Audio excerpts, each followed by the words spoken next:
On va donc poursuivre la méditation de la semaine dernière sur les ministères. Quelques petits rappels de ce qu'on avait dit. Donc on a parlé principalement des ministères dont d'Éphésiens 4, donc les 5 ministères, apôtres, prophètes, enseignants, docteurs, évangélistes et pasteurs. On avait vu ensemble que ces ministères étaient des dons que le Christ faisait à son Église, donc l'Église universelle, le corps de Christ. Quand il est parlé du corps de Christ, bien évidemment, c'est l'ensemble des églises, l'ensemble des chrétiens. C'est pas une église locale en particulier, bien que l'église soit locale, soit membre, elle, du corps du Christ. Ces 5 ministères sont donc des dons que le Christ fait à son église afin d'édifier le corps, donc l'église universelle, dans une stature d'homme fait, comme nous dit l'apôtre Paul aux Éphésiens, c'est-à-dire qu'elle soit rendue semblable à Christ en tout point, qu'elle soit pure et sans tache pour le jour de son retour.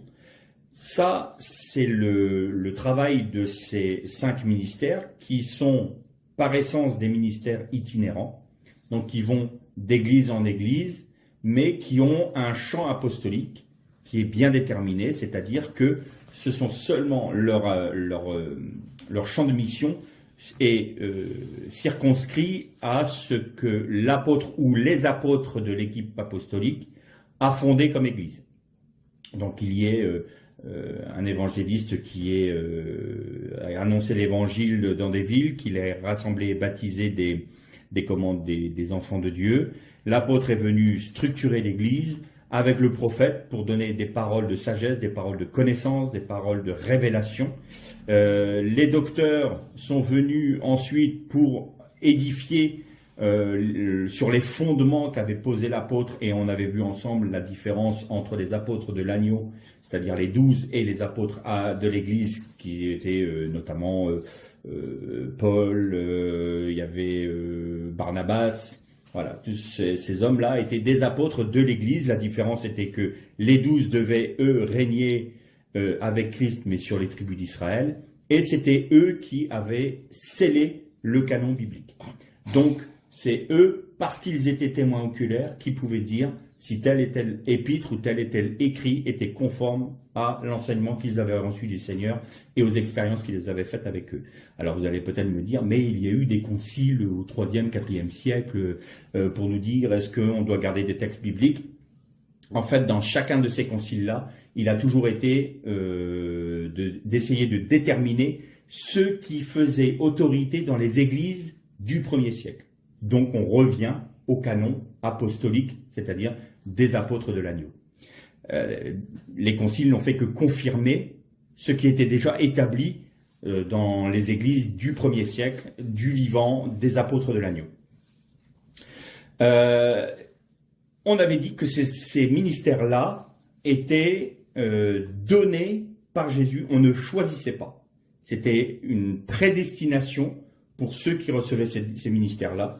Dès avant même leur naissance, Dieu les avait prédestinés à le servir comme apôtre, comme prophète, comme docteur, comme évangéliste ou comme pasteur.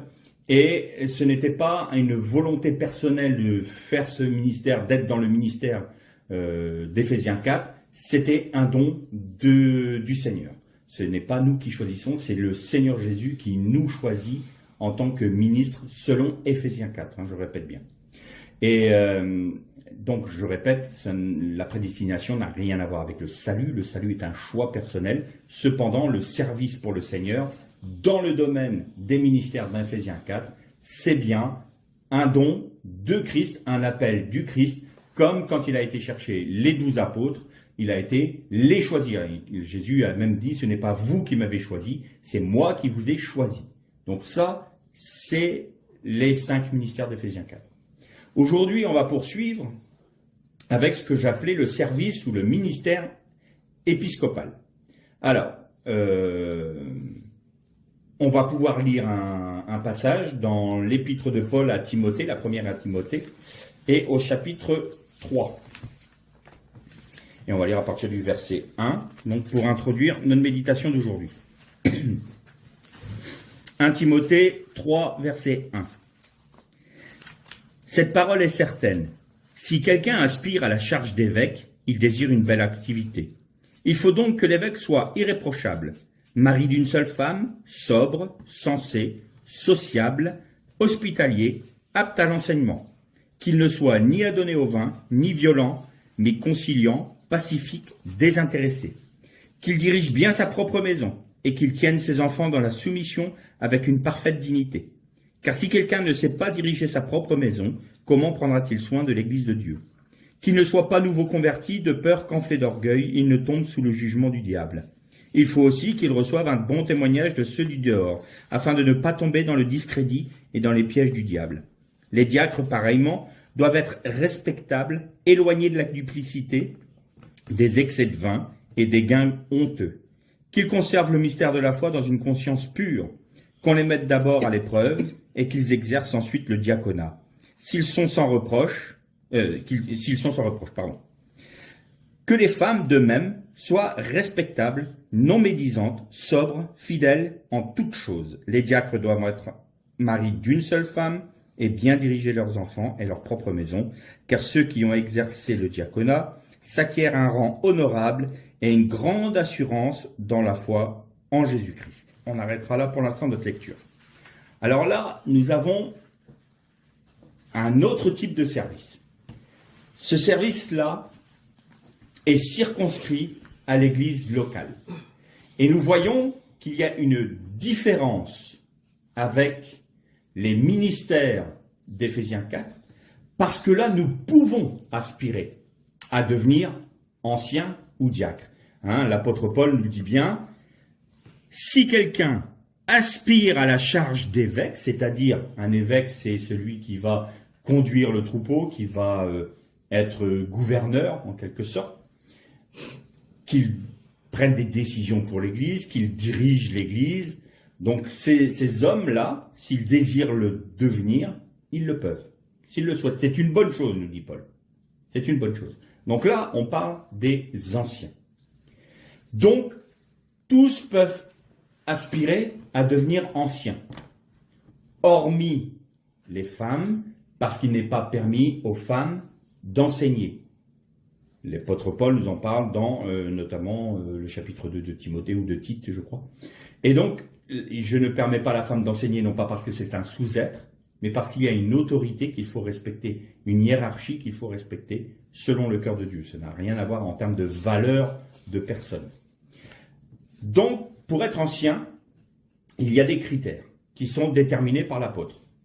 Donc il doit être marié d'une seule femme, il doit être sobre, sensé, sociable, hospitalier, apte à l'enseignement, ni adonné au vin, ni violent, c'est-à-dire qu'il ne va pas alimenter des disputes, mais conciliant, pacifique, désintéressé, qu'il dirige bien sa propre maison, qu'il tienne ses enfants dans la soumission, avec une parfaite dignité, qu'il ait un bon témoignage à l'extérieur.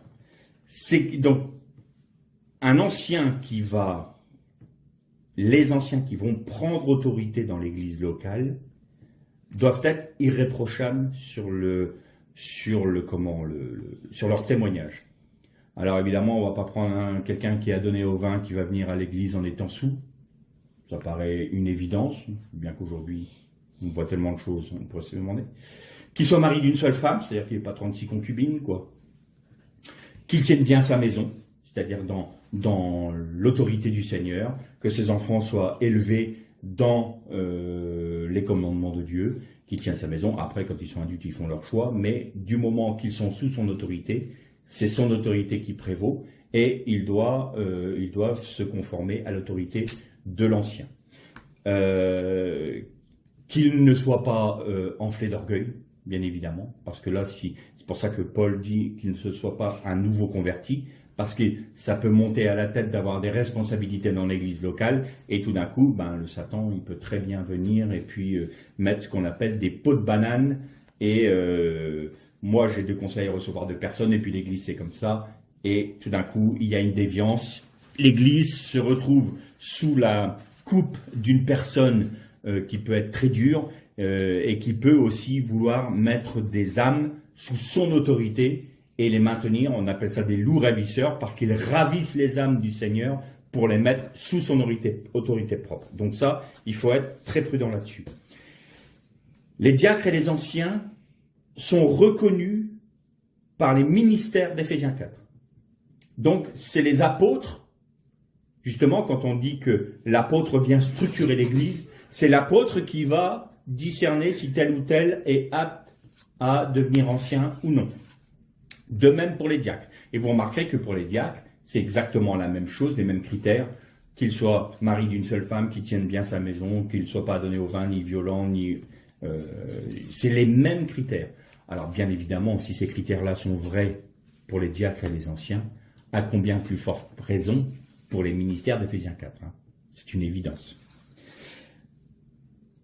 Donc, contrairement au ministère don, là, tous peuvent aspirer à devenir anciens dans l'Église. Alors, vous allez avoir des anciens qui vont être plus à même de gouverner. Je donnais l'exemple la semaine dernière de ce pasteur que j'avais reconnu comme pasteur, qui ne prêchait jamais, hein, Darren, pour pas le nommer. Et bien Darren, lui, il administrait l'Église. On voyait bien qu'il mettait une cohésion dans l'Église, il mettait de l'huile dans les rouages, ça se passait bien. Pourquoi? Parce que lui savait, il avait cette capacité de gérer l'Église et de la conduire, je dirais. Donc lui, il avait vraiment une charge d'évêque hein, dans ce domaine-là. Mais il peut y avoir plusieurs pasteurs, plusieurs enseignants. Donc vous allez avoir des anciens qui vont être préposés à l'enseignement. Ils vont avoir la capacité d'enseigner, c'est-à-dire qu'ils vont pouvoir se saisir des enseignements des docteurs et maintenir cet enseignement-là dans l'église locale. Vous en avez d'autres qui vont être dans le pastorat, donc qui vont reprendre un peu ce que le pasteur itinérant fait.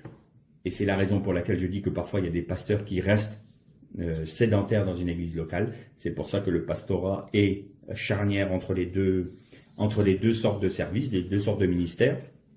C'est que le pasteur, lui, il va apporter donc des paroles d'encouragement, des paroles de réconfort, il va des répréhensions aussi.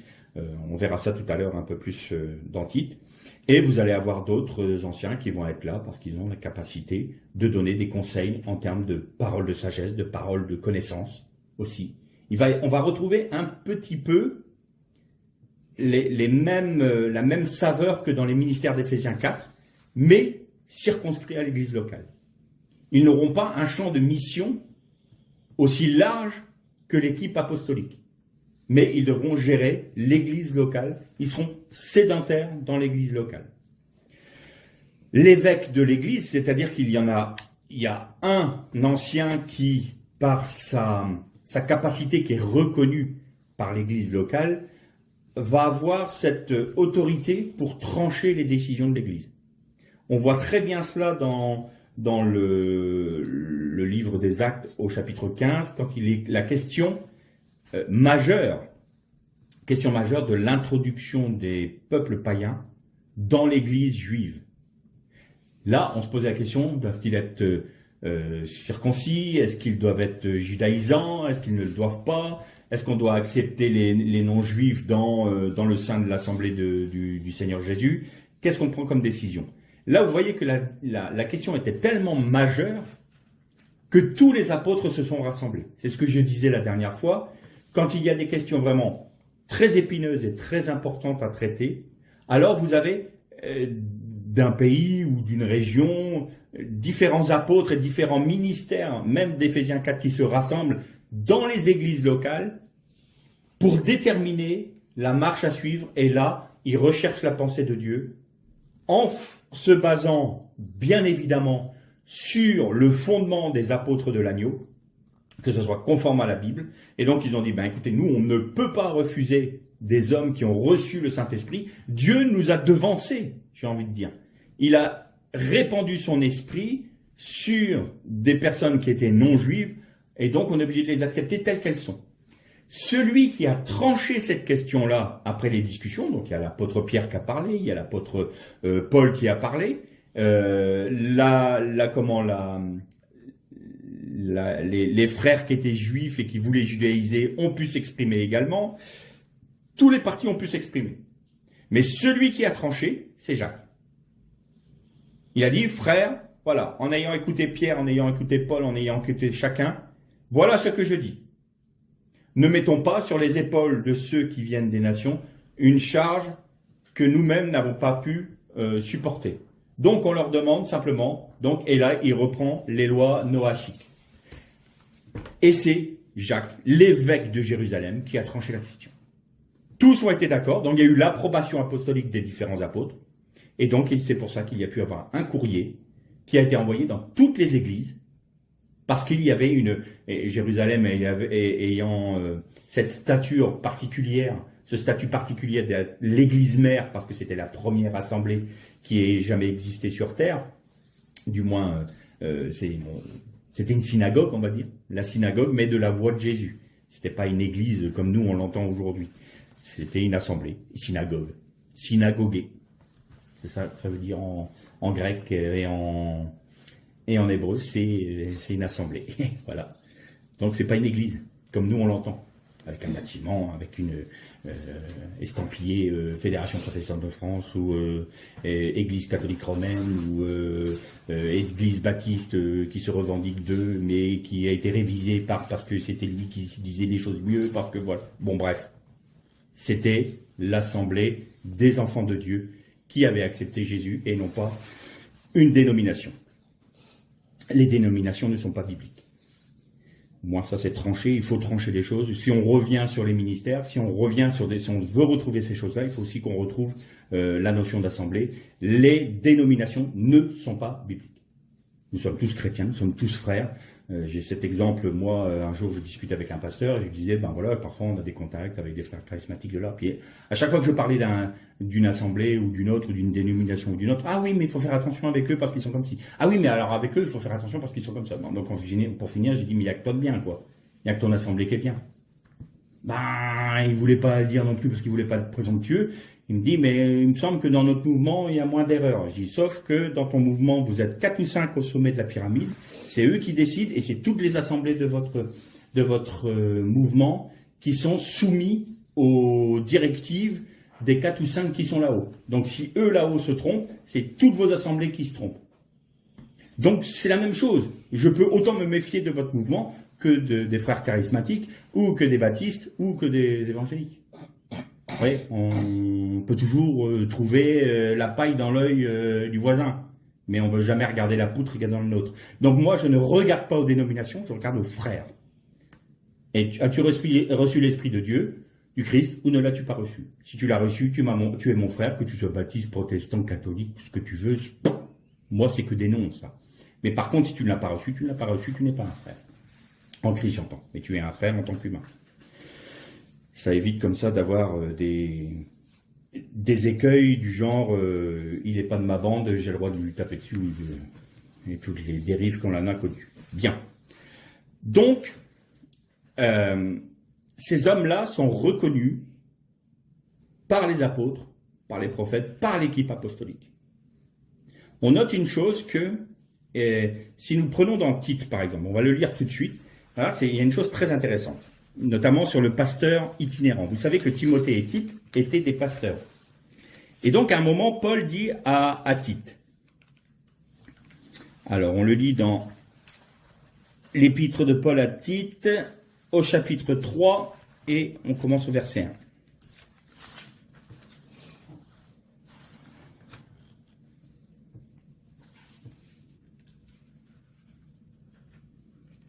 Alors, que je regarde bien, parce que je me trompe, je crois que je me suis trompé de... Non, c'est au verset 1er. Chapitre 1er, pardon. Et à partir du verset 5. Voilà, là, c'est ça. Je t'ai laissé en Crète afin que tu mettes en ordre ce qui reste à régler, et que selon mes instructions, tu établisses des anciens dans la ville. S'il s'y trouve quelque homme irréprochable, mari d'une seule femme, ayant des enfants fidèles, qui ne soient ni accusés de débauche, ni indisciplinés, il faut en effet que l'évêque soit irréprochable comme intendant de Dieu, et qu'il ne soit ni arrogant, ni coléreux, ni adonné au vin, ni violent, ni âpre au gain, mais qu'il soit hospitalier, ami du bien, sensé, juste, consacré, maître de lui, attaché à la parole authentique. Et là, il reprend exactement les mêmes critères que nous avons lus dans Timothée. Et vous voyez que l'apôtre Paul, là, prend son autorité apostolique, parce qu'il ne pouvait pas se rendre dans l'église où était Tite. Et il a demandé au pasteur Tite, écoute, voilà, je te donne autorité pour établir dans l'église locale des anciens, en lui rappelant les critères qu'il avait déjà donnés à Timothée. Donc vous retrouvez exactement les mêmes critères, mais là, le pasteur Tite avait la possibilité, parce qu'il était mandaté par l'apôtre, d'établir des anciens. Qu'est-ce que c'est que d'établir des anciens? Alors, on l'a bien vu. Il faut qu'ils répondent à tous les critères qui sont énoncés. C'est la première chose. Si on vit dans la débauche, si on est adonné au vin, si on aime l'argent, si on aime la gloire, si on a envie d'être reconnu, eh bien déjà on peut aspirer à devenir ancien, mais il faut déjà qu'on demande au Seigneur de traiter ce problème dans notre vie.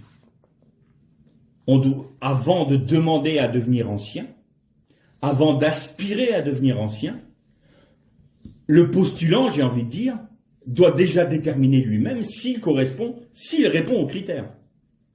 Mari d'une seule femme, que ses enfants soient bien tenus, que sa maison soit bien tenue, qu'il ne soit pas adonné au vin, qu'il ne soit pas violent, qu'il soit conciliant, voilà.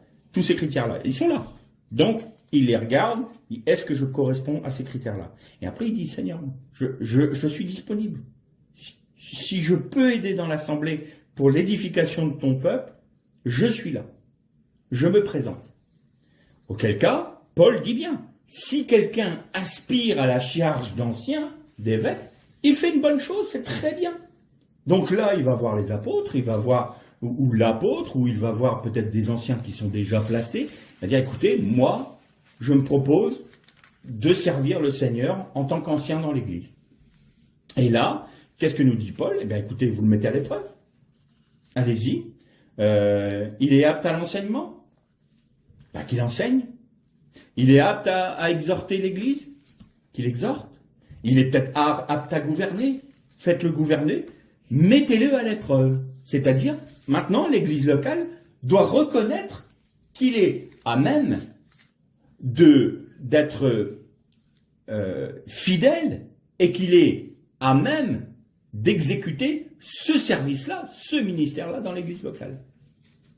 Ça m'est arrivé avec une personne qui voulait apporter des messages, pourquoi pas? Et je lui dis, bah, ok, vas-y, et on a bien vu que dans l'assemblée, ça a coincé. Il y en a même certains qui étaient allés le voir directement dans l'église dans laquelle j'étais, qui avaient dit, bah écoute, ça serait bien que tu testes parce que tu parles trop.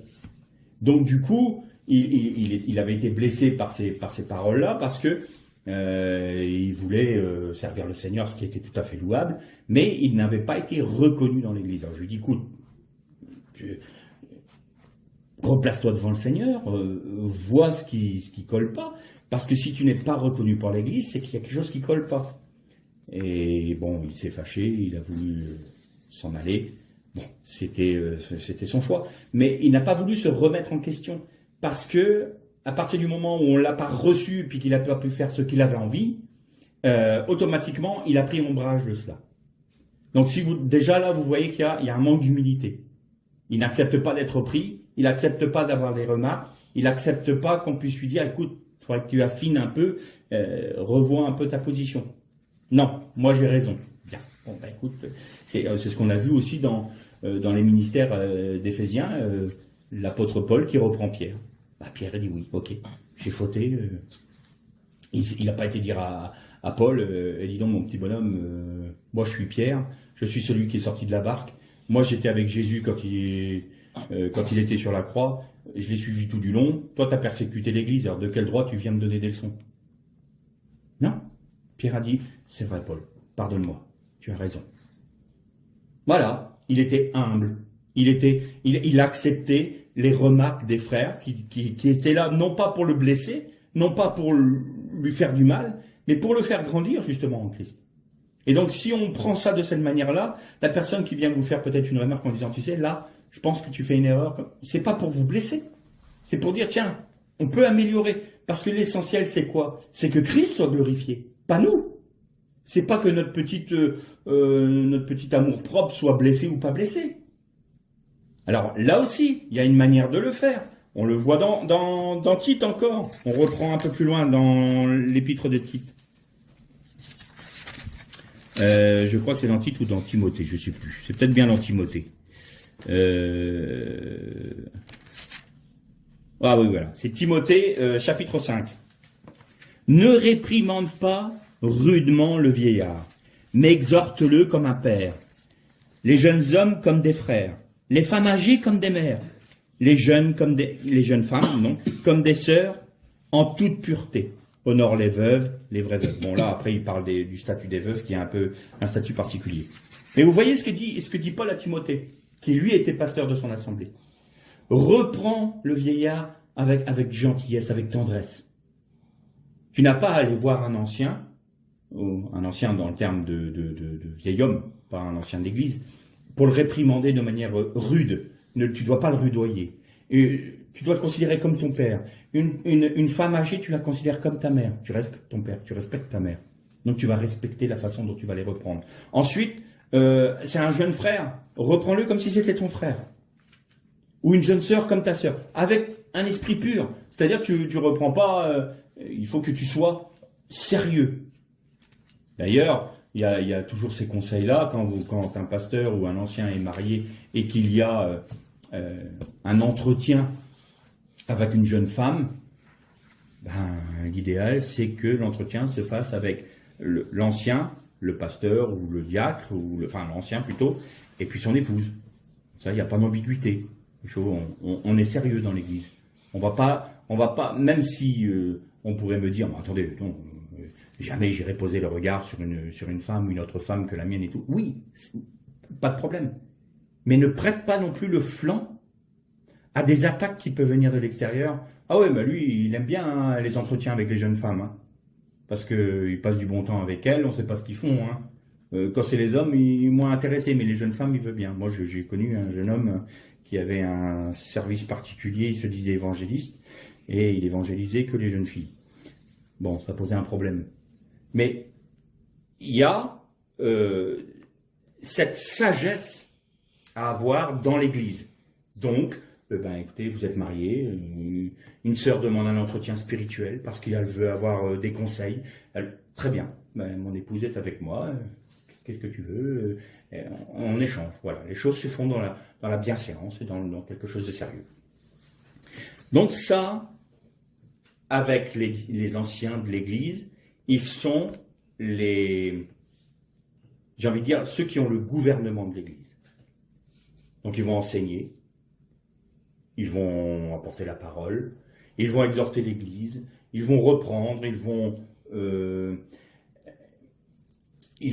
s'occuper particulièrement des âmes de l'Église et particulièrement de la bonne santé spirituelle de l'Église. Ça, c'est les anciens.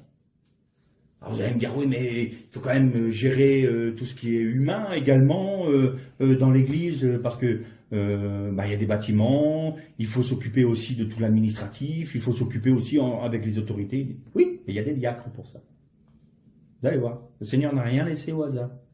Les anciens sont là pour, eux, s'occuper du bien spirituel de l'Église.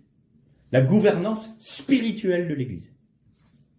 Et donc, l'évêque ou les pasteurs d'une assemblée, si vous avez une assemblée de 5000 membres, je ne dis pas que ce n'est pas possible, c'est sûr que ce n'est pas un seul pasteur qui peut s'occuper d'une assemblée de 5000 membres. Donc il va y avoir plusieurs pasteurs. Mais le pasteur va s'occuper de chaque âme. Il va avoir cette attention pour chaque âme. C'est pas, tu vois, il dit reprends le vieillard ou va voir le vieillard. C'est une personne. Le pasteur n'est pas toujours en haut de sa chair en train d'annoncer la bonne parole et tout le monde obéit et puis c'est tout. Puis après, laissez-moi tranquille, moi je suis un grand serviteur de Dieu, je suis inaccessible. Et tout. Non, alors ça, on n'a rien compris au pastorat. Le pasteur, c'est celui qui a autant l'évangéliste a la passion des âmes perdues et il veut les racheter, autant le pasteur, il a la passion des âmes du troupeau du Seigneur et il s'occupe des enfants de Dieu comme si c'était ses propres enfants.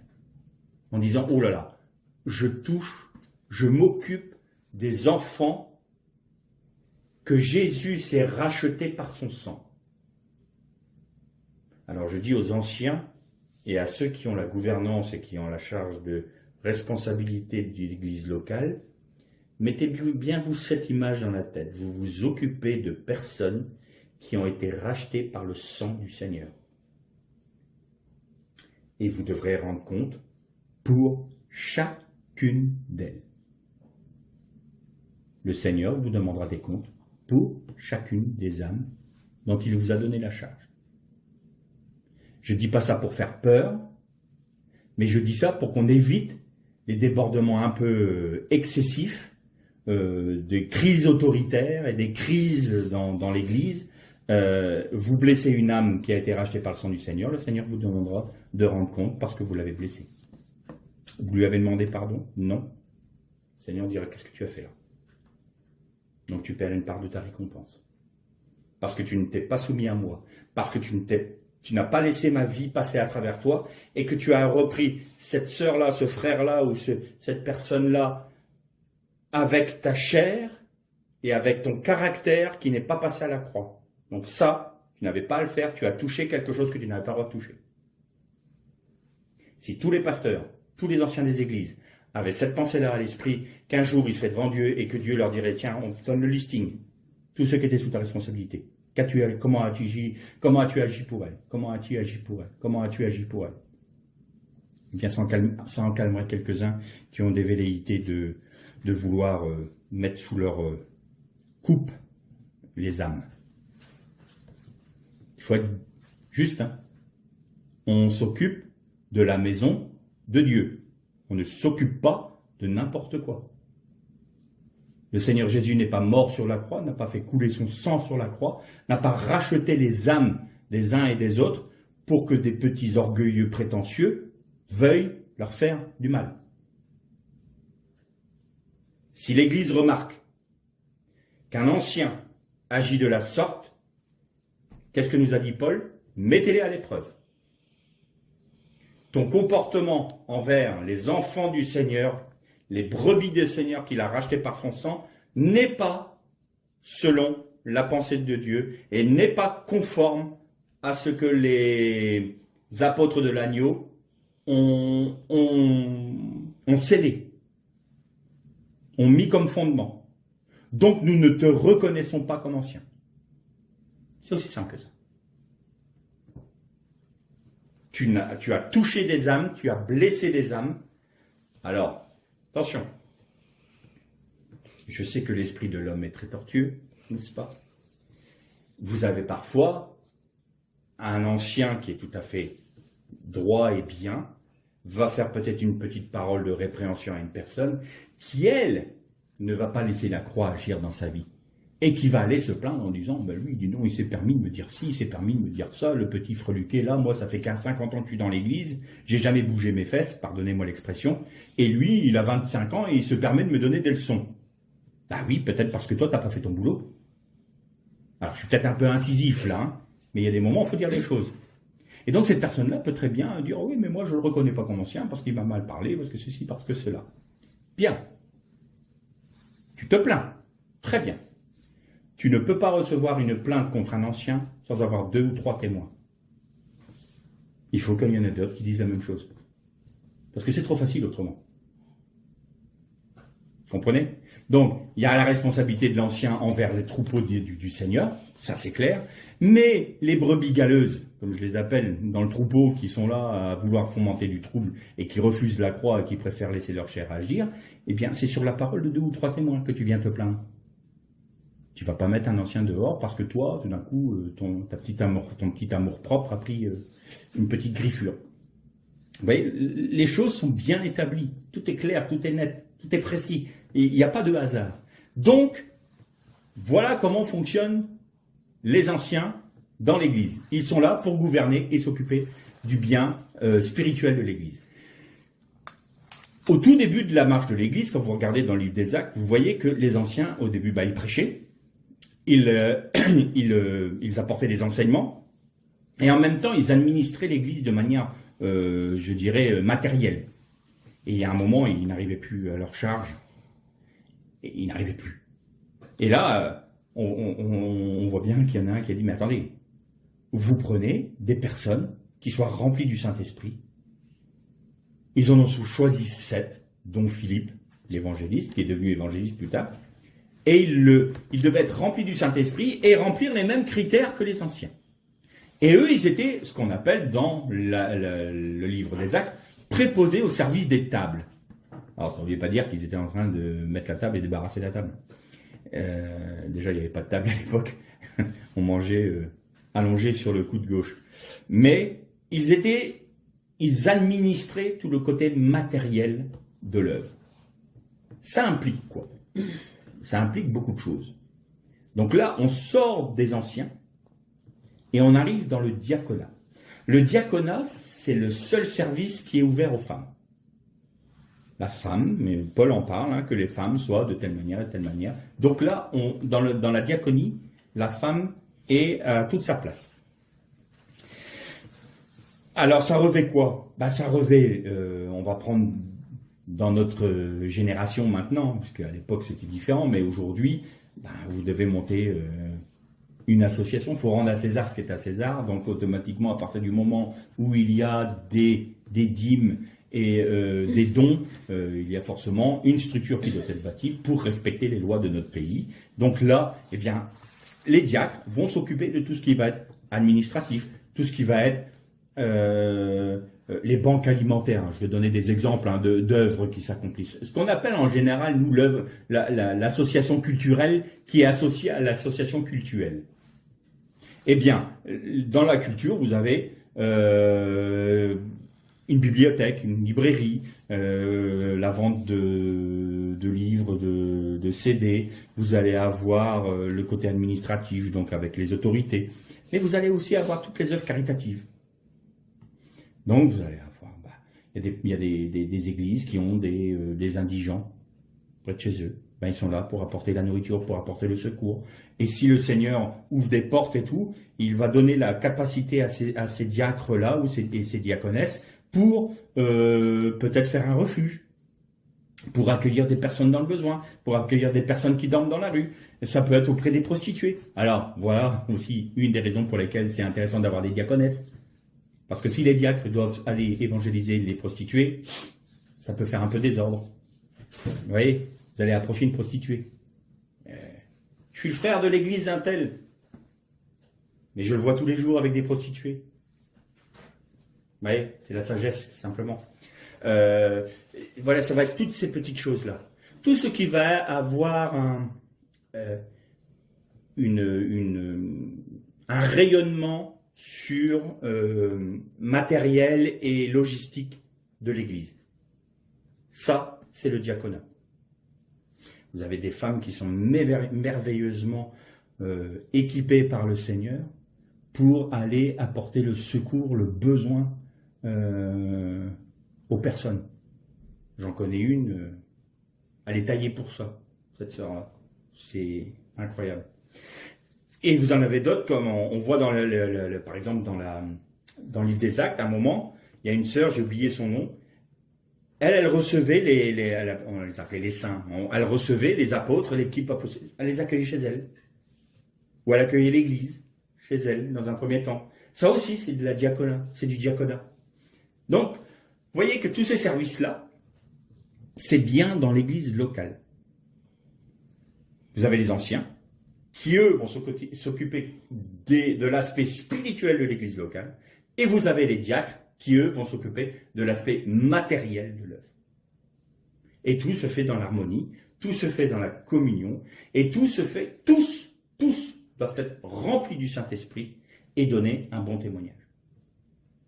C'est les seuls critères.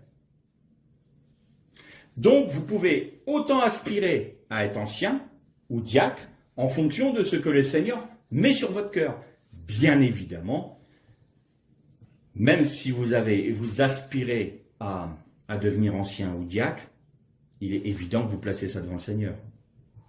Seigneur, voilà, je désire te servir dans ton œuvre. Je veux me rendre utile dans l'église dans laquelle tu m'as placé. Me voilà à ta disposition, je veux faire ta volonté. Et le Seigneur va vous répondre aussi, il va vous dire, voilà, tiens, demande à devenir ancien là. Tu peux apporter un message, tu peux enseigner, tu peux faire ci. Toi, tu peux t'occuper, regarde, tu as des capacités pour t'occuper de tout ce qui est administratif. tu fais ça, tu vas prendre un frère qui va mettre 2 heures pour faire l'administratif, toi tu vas le faire en une demi-heure. Fais-le. Je te donne des capacités. Il nous donne les capacités. Vous voyez? Mais toujours rempli de l'esprit. Ça, c'est important. Parce qu'autrement, voilà l'écueil dans lequel on est tombé. C'est que comme on avait perdu les dons de l'esprit et le baptême dans le Saint-Esprit, on n'était plus rempli de l'esprit. On a perdu petit à petit, je parle de l'Église en général, on a perdu petit à petit le sens des ministères, du diaconat, des anciens. On ne comprenait plus ce que c'était, puisqu'on a fait un pasteur et un évangéliste, à la limite, et de temps en temps un prophète, quand on acceptait de l'écouter. Mais voilà, grosso modo, les ministères que l'on reconnaît, et puis après, le pasteur a pris une emprise. C'est moi qui dirige l'église locale. Je suis président, directeur général de l'église, qui est la succursale du mouvement auquel j'appartiens. Donc, qu'est-ce que l'on a fait? En ayant perdu cette vie de l'esprit, eh bien, nous avons calqué l'église sur des structures humaines, comme une entreprise. Et comme on est une association, maintenant, les anciens de l'église, c'est l'église qui vote. Pour élire quoi? Le bureau de l'association. Donc moi, qui suis pasteur aujourd'hui d'une église, parce que j'ai été reconnu ancien, et que l'église a dit, oui, effectivement, tu es à même d'apporter un enseignement, tu es à même d'apporter une parole d'exhortation, tu es à même de nous gouverner. Toi, on voit bien que tu tranches dans l'église les questions qui sont importantes. Donc on reconnaît que tu as cette capacité que le Seigneur t'a donnée pour faire ce travail dans l'église. Tous les 2 ans, tu es susceptible de changer.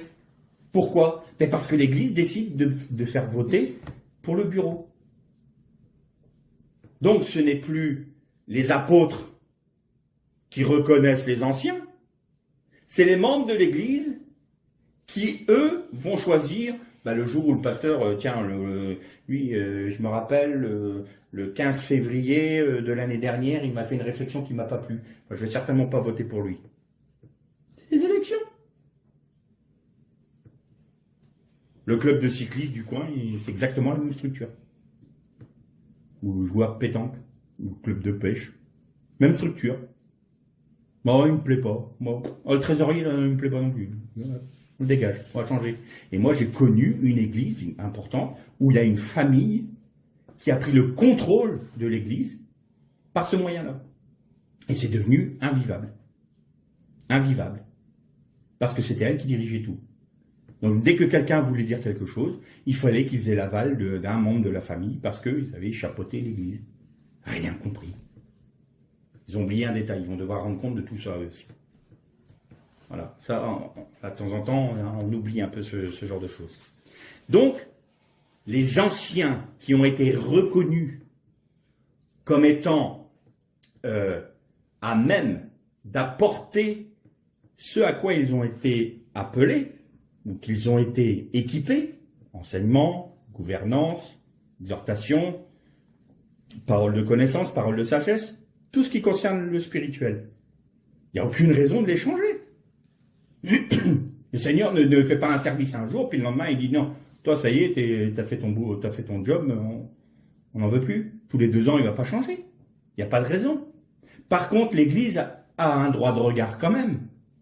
C'est-à-dire qu'on est toujours dans cette mettez-les à l'épreuve. Tout comme les ministères d'Éphésiens 4. S'il y en a un qui dérange, qui déraille, j'ai envie de dire, et on lui dit, soit tu te reprends, soit on te reconnaît plus comme apôtre, prophète, docteur, évangéliste, peu importe. Vous voyez? Donc il y a toujours cet aspect où l'Église a son mot à dire, c'est-à-dire, attention, là on a un problème. Je trouve que notre frère, là, depuis quelque temps, ces messages, moi je les trouve plus tellement basés sur le fondement des 12 apôtres. Alors là, on peut aller voir les autres anciens. Est-ce que vous avez trouvé la même chose? Et là, 2 ou 3 vont voir le frère en disant, écoute, là, on a remarqué qu'il y avait quelque chose qui clochait chez toi. C'est oh, pardon, j'ai dû. on est tous faillibles, on a le droit de se louper. Il y a des moments, moi je me suis loupé et je me louperai encore, c'est évident, on est faillible. Mais quand ça devient récurrent, ça pose un problème à l'Assemblée parce que ça apporte du trouble. Donc il faut que là, il soit repris. Mais à part ça, il n'y a aucune raison. Après, vous avez un diacre qui est très bien dans ce qu'il fait. Pourquoi en changer? Pourquoi modifier les choses? Il peut y en avoir d'autres qui se lèvent pour épauler, pour perdurer l'œuvre, bien entendu. Mais pourquoi se débarrasser des autres? Vous voyez, cette côté de l'élection me pose un problème. Parce que je ne trouve pas que ça soit biblique. C'est les apôtres qui, eux, structurent l'Église et qui nomment les anciens. Donc, il n'y a aucune raison que l'Église locale, après, prenne autorité sur l'autorité apostolique pour dire non, ce qu'il a reconnu là, nous, on ne l'en veut pas. Vous voyez? Ensuite, il faut un bureau pour les autorités de notre pays. Ok. Eh ben, on élit un bureau. Voilà, il y aura un président. Eh ben, faites en sorte que le président, ce soit l'évêque. Celui qui gouverne l'Église. Voilà, ça paraît logique. Il faut être logique aussi. Le Seigneur nous a fait avec un certain bon sens, il faut qu'on l'utilise aussi. Donc, rendez à César ce qui est à César, mais rendez à Dieu ce qui est à Dieu. Et ne prenez pas ce qui appartient à César pour le copier, pour faire un calque sur lequel ce que vous allez rendre à Dieu soit de la même forme. Surtout pas. C'est pas le monde qui doit calquer l'Église, c'est l'Église qui doit imprégner le monde, pas l'inverse. Autrement, c'est plus une assemblée, c'est un club de domino. Donc ça n'a plus rien d'une assemblée. Vous voyez? Et puis ça évite aussi des écueils du type des personnes qui veulent prendre des contrôles. Donc, écoutez, il va bientôt y avoir les élections. Pensez que là, et là vous avez plein de pourparlers qui commencent à bruiter dans l'église, et puis il y a des clans qui se forment, et puis c'est ce qui s'est passé à Corinthe. Bah moi je suis d'Apollos, moi je suis de Paul, moi je suis de Céphas, moi je suis encore plus fort que vous, je suis de Jésus. Ah oui. Bah oui. Vous êtes rien du tout. Vous êtes des gens qui n'avaient rien compris. Et vous êtes des gens qui faites des sectes dans l'église. Vous êtes des gens qui font des séparations dans l'église. Alors que Dieu nous appelait à être unis. Donc ça, ce n'est pas acceptable. Voilà comment fonctionne donc le service épiscopal. Les anciens, spirituels, les diacres, tout ce qui est matériel de l'Église. Et l'Église locale est soumise à l'autorité de l'équipe apostolique que forment les ministères d'Éphésiens 4. Et voilà. Vous trouvez une harmonie parfaite entre des églises. Alors, pourquoi je disais tout à l'heure qu'il n'y avait pas de dénomination, que je ne les reconnaissais pas? Eh bien, simplement parce que les dénominations ont remplacé les apôtres et les équipes apostoliques. Pourquoi? Qu'est-ce qui faisait l'unité de l'église locale? Les équipes apostoliques. Puisque chaque église locale était unie par les apôtres dont elle dépendait, de l'autorité de laquelle elle dépendait, duquel elle dépendait, je vais y arriver. Mais les apôtres entre eux étaient en communion. Et donc, leur chant apostolique était uni au chant apostolique de l'équipe qui était un peu plus loin, et ainsi de suite. Et la communion se faisait de cette manière-là. L'esprit pouvait passer simplement d'un chant apostolique à l'autre sans problème. Paul pouvait très bien être invité à aller prêcher, à Jérusalem. Paul, qu'as-tu à nous dire? Voilà ce que j'ai appris du Seigneur. Ah, très intéressant. Bien là, on a été enrichi. Tu sais, il y a Jean. Jean, dernièrement, le Seigneur lui a montré une chose très très forte. Ah bon, c'était quoi? C'était tel passage, tel moment où le Seigneur nous a parlé. Ça voulait dire ça. Jean, tu veux pas venir dans mon chant apostolique? Tu veux pas venir en Asie mineure? Ça serait très intéressant que tu partages ça avec nos frères. Donc les apôtres ne vont pas empiéter sur le chant apostolique de l'autre, mais peuvent très bien être invités, ainsi que les docteurs dans l'enseignement. Et là, il y a une communion. Vous voyez une communion dans l'église locale tout le monde doit être rempli de l'esprit, tout doit se faire dans l'ordre et l'harmonie, et cet ordre et cette harmonie est, comment dire, contrôlé par les anciens. Et tout ce qui va toucher le matériel est contrôlé par les diacres. Chacun a sa place, chacun a son autorité. Ensuite, vous avez un faux apôtre qui vient, un faux docteur qui vient. Les anciens de l'Église. Lui là, je le sens pas. Son message n'est pas juste. Eh bien là, les anciens de l'Église locale ont autorité pour dire non, on ne veut pas que tu viennes chez nous. Parce que ton enseignement n'est pas juste. Et ils vont lui dire pourquoi. Et peut-être que le docteur va dire, oh, pardonnez-moi, effectivement, là j'ai laissé mes pensées prendre le pas sur l'Esprit de Dieu et je me suis trompé, je vous demande pardon. Voilà, auquel cas, je reviens à ce que je disais tout à l'heure, nous sommes tous faillibles. Mais si le docteur dit non, dis donc, petit bonhomme, moi je suis docteur Intel. Ben non, t'es docteur Maboule. Donc là, ça marche pas. Donc tant que tu ne reviens pas sur la base scripturaire, tu ne peux pas venir prêcher chez nous. On ne peut pas accepter ça. Et puis on peut même en parler à l'équipe apostolique dont il dépend. Pour dire, attention, là, ça veut dire quoi, pourquoi tout d'un coup il nous enseigne ça alors qu'avant, comprenez? Voilà. Non pas pour lui nuire, mais toujours pour se corriger les uns les autres de manière à ce que la vie de l'Esprit du Christ se manifeste de la manière la plus pure possible. Et qu'est-ce qui se passe du coup si ça se fait comme ça? Si l'Église locale agit de cette manière-là, si l'équipe apostolique agit de cette manière-là dans son champ apostolique, et si les divers champs apostoliques agissent de cette manière pour avoir une communion, eh bien, on va conclure avec ce que disait Paul dans Éphésiens, chapitre 4. Au chapitre 4, à la fin de ce qu'on avait lu, il a donné donc, il fait la liste, pour le perfectionnement des saints. Donc là, on va avoir un perfectionnement de chaque membre de l'Église, tous, jusqu'à ce que nous soyons tous parvenus à l'unité de la foi, de la connaissance du Fils de Dieu, à l'état d'homme fait à la mesure de la stature parfaite de Christ. Donc ça, le but est que nous soyons édifiés pour être semblables à Christ dans chaque église locale, dans chaque champ apostolique et dans tous les champs apostoliques. Et dans l'église locale, c'est chaque membre qui la compose. Et alors, quel va être le résultat si nous vivons cela? Si on vit les ministères d'Éphésiens et si on vit le service épiscopal, eh bien, regardez, ainsi, nous ne serons plus des enfants flottants et entraînés à tout vent de doctrine, joués par les hommes avec leurs fourberies et leurs manœuvres séductrices. Mais en disant la vérité avec amour, nous croîtrons à tous égards en celui qui est le chef, Christ.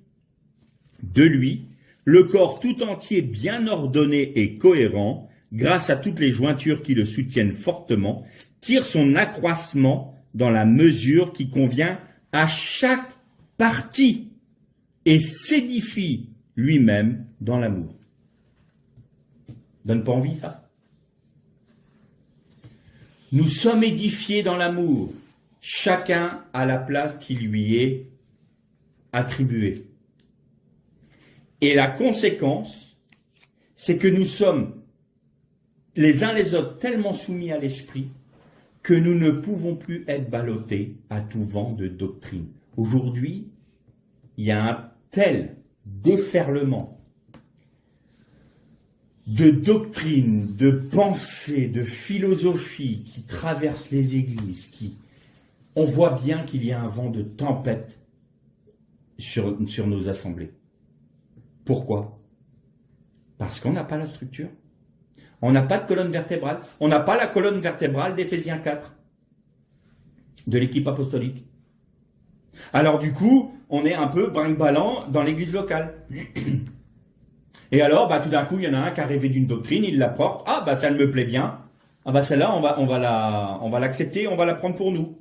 Elle est super comme doctrine. Puis on oublie juste un détail. C'est que cette doctrine-là, c'est le péché d'Akan. C'est-à-dire qu'elle a tout Il y avait une publicité à l'époque comme quoi, vous savez, c'était Canada Dry, je crois. Hein, c'est doré comme l'alcool, c'est beau comme l'alcool, mais ce n'est pas de l'alcool. Eh bien, ça a tout du tabernacle, ça a tout de la vie de l'esprit, ça a tout de l'église, mais ce n'est pas l'église.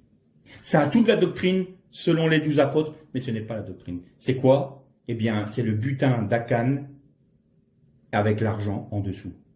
Mais le manteau qui recouvrait ce soi-disant tabernacle, c'était le manteau de Chinéa, c'était l'idolâtrie.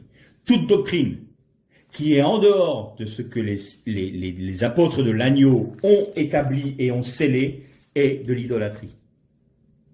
Alors, il faut être prudent. Alors on ne veut pas être ballotté à toute vente doctrine, on ne veut pas être ballotté à toutes sortes de philosophies. Très bien, très bien. Eh bien, retrouvons et demandons au Seigneur d'envoyer des apôtres, des prophètes, des évangélistes, des docteurs, qu'il envoie des pasteurs, qu'il envoie les dons qu'il a donnés à son Église pour qu'il puisse y avoir des équipes apostoliques. Et dans chaque église locale, qu'il soit nommé des anciens et des diacres afin que tout se fasse dans la communion, dans l'amour et dans l'esprit, selon l'esprit du Christ. Et là, si le Seigneur nous a promis qu'on ne sera pas balayé à tout vent de doctrine, on le sera pas. C'est biblique. Mais les troubles aujourd'hui que nous connaissons dans l'Église sont dus à quoi? Au fait que nous avons perdu cette structure de l'Église. L'Église n'a plus de colonne vertébrale. Elle est devenue infirme. Il faut retrouver ça. Les seuls qui aujourd'hui ont, même s'il y a quelques failles, qui ont retrouvé plus ou moins cette position-là, c'est ceux qui s'appellent les évangéliques apostoliques. Alors eux, oui, ils retrouvent ils veulent reconnaître les 5 ministères. Il y a des erreurs chez eux aussi, mais quand même, ils sont plus avancés dans ce domaine. Mais nous, dans le monde évangélique issu du réveil de Pentecôte, oh mais tout ça, c'est oulala, c'est passé, c'est oublié. Il n'y a plus d'apôtres, il y a un prophète. Maintenant, on a un don prophétique. Donc maintenant, le dimanche, il y a eu un don qui a été donné. J'ai un don. Il est où votre prophète? Il n'y a pas de prophète chez nous. Il y a des églises aujourd'hui qui ont des prophètes en leur sein, savent pas. J'en connais une. Il y a une église dans son sein. Il y a un prophète dans son sein. Il n'écoute pas. Ou de temps en temps. Mais il ne fait pas partie de l'équipe pastorale. Il n'a pas coché la bonne case, pasteur ou évangéliste. Donc, t'es rien, quoi. T'es un ancien, oui, un ancien, ça peut apporter la parole. De temps en temps, vas-y, tu fais ça. Mais c'est un prophète. Tu l'as pas vu? Il y a des apôtres. Non. Tu penses que le pouvoir... Bon, très bien, alors t'es missionnaire. Beaucoup de missionnaires étaient des apôtres, bien évidemment que c'était des apôtres. Mais aujourd'hui, un apôtre en France, pourquoi voulez-vous qu'il y ait un apôtre? Non, il y a des pasteurs pour ça. Donc on va envoyer l'évangéliste de l'église de telle ville, et on va ouvrir une succursale à telle autre, là-bas. Mais elle dépend de nous. Vous avez vu que le champ apostolique a glissé de l'équipe apostolique vers une assemblée locale. Une assemblée locale qui va faire monter des succursales. Quand je vous dis que c'est exactement la même structure que le commerce humain, que les entreprises humaines, c'est exactement ça. Nous, on a une entreprise qui marche bien, on va ouvrir une succursale là-bas. C'est le même groupe. On fait partie du groupe machin. Mais on a 40 sociétés qui sont à nous. C'est nous qui contrôlons. Moi, je suis la société mère. Ici, c'est la société mère. Je suis le président directeur général de la société mère. Ça, c'est la structure des entreprises du monde. Une entreprise humaine. Mais on fait pareil maintenant. Donc, il n'y a plus besoin d'équipe apostolique puisque c'est les églises qui font comme une entreprise. Eh bien, l'église n'est pas une entreprise. Parce que d'une part, non seulement l'église n'est pas une entreprise, c'est-à-dire que c'est pas le plus fort qui va prendre le contrôle, c'est Dieu. Qu'est-ce qu'il a dit, l'apôtre Paul? Christ qui est le chef, c'est-à-dire qui est la tête. Et puis, deuxièmement, l'église, c'est pas une démocratie. N'en déplaise à ceux qui aiment voter pour mettre dehors les pasteurs qui leur plaisent pas, c'est pas une démocratie, l'église. C'est une théocratie. C'est Dieu qui dirige, c'est Dieu qui commande, c'est lui qui dit ce qu'il faut faire, ce qu'il faut pas faire. Si nous ne voulons pas l'écouter, On fera notre petite business, mais ça sera humain. Mais Dieu n'y sera pas. Et je vais même dire une parole sévère. Si nous ne voulons pas écouter ce que Dieu veut nous commander de faire, de la manière dont il veut nous faire, et que nous prenons des initiatives humaines, et que nous osons demander à Dieu de bénir ce que nous faisons, nous blasphémons. Ça, c'est faire couler l'huile sainte sur la chair. Alors, je sais très bien que mon message ne va pas être apprécié par beaucoup. Ça, c'est pas mon problème. Je ne cherche pas à plaire. Il y a ce que la Bible dit, il y a ce que les hommes font. Et quand ce que les hommes font n'est pas conforme à ce que la Bible dit, je le dis haut et clair. Ça plaît, c'est bien. Ça plaît pas, c'est le même tarif. Donc, il faut que nous revenions à cette structure de l'Église universelle, l'équipe apostolique et le service épiscopal dans l'Église locale. Et nous verrons que nous sommes forts en Christ parce qu'il va s'édifier lui-même, il va édifier son corps et il va le préparer. Alors, après ces paroles sévères, je ne veux pas terminer sur cela, je vais simplement dire, parfois on n'a pas réalisé qu'on a été pris dans le bain ambiant et on n'a pas vu qu'on était dans cette façon de faire. Eh bien, il n'est jamais trop tard. On peut toujours bien faire. C'est pas parce que la majorité du monde chrétien est comme ça qu'il faut se dire « Ah, bah, de toute façon, c'est peine perdue, comment voulez-vous qu'on retrouve ça ?» Non, Seigneur, on a compris cette vérité-là. On veut la vivre. Agis, montre-nous, guide-nous, dirige-nous, envoie-nous. Qui suis-je, Seigneur? Est-ce que tu as préparé sur mon cœur? Est-ce que dès avant ma naissance, tu m'avais déjà prédestiné à un service? Montre-le-moi, Seigneur, révèle-le-moi. Et puis, peut-être qu'on n'a pas ça. On voit bien que le Seigneur nous appelle. Mais il ne nous appelle pas particulièrement à un service selon Éphésiens 4, mais tout d'un coup on se dit, mais après tout, comment je pourrais m'être utile dans l'église locale? Ah ben moi je ferais bien ça. Mais je le propose, frère. Aujourd'hui, la majorité des chrétiens sont des consommateurs. On vient à l'église, combien de fois j'entends des pasteurs, on est venu se faire du bien. Mais non, ne venez pas vous faire du bien. Qu'est-ce que je peux apporter à mes frères et sœurs qui va nous permettre de grandir en Christ ensemble? Voilà. Et alors, en apportant ce que moi je peux donner, et en recevant ce que mes frères et sœurs me donnent, on grandit tous ensemble dans l'amour et la communion fraternelle. Et là, il y a une harmonie. Et là, il y a quelque chose de sain. Donc, il n'est jamais trop tard. Même si on est dans une assemblée qui est comme une entreprise, eh bien, on peut dire, non, là, j'ai réalisé ça. On peut aller voir les anciens de l'église et dire, écoutez, frère, moi je trouve qu'on est. Regardez ce qui est dit dans les paroles. Qu'est-ce que vous en pensez? Ah oui, non, mais nous, il faut qu'on demande au président de notre mouvement si... Non, on parle de l'église locale, là. Alors, je ne vous dis pas de quitter votre église. Je vous dis simplement de vous mettre à son service. Parce qu'il y a une chose qui est très importante. Et je terminerai par ça. Le Seigneur nous dit, ce n'est pas par la puissance ni par la force, mais par mon esprit. Si nous sommes dans cette disposition de cœur d'être disponibles dans les mains de Dieu pour qu'il puisse nous utiliser, nous plaçons ça devant le Seigneur et nous le laissons agir. Parce que c'est lui qui le fera. Il ne faut pas prendre des initiatives.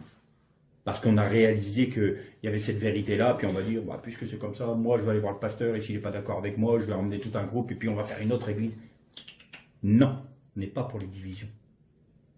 Seigneur, voilà, on a réalisé que dans ta parole, il y avait telle chose, et nous ne le vivons pas. Seigneur, nous voulons le vivre, mais regarde, nous sommes dans cette situation-là, nous sommes dans cette position-là dans l'église, on n'a pas de puissance, on n'a pas de pouvoir. Et le Seigneur vous dit, tant mieux.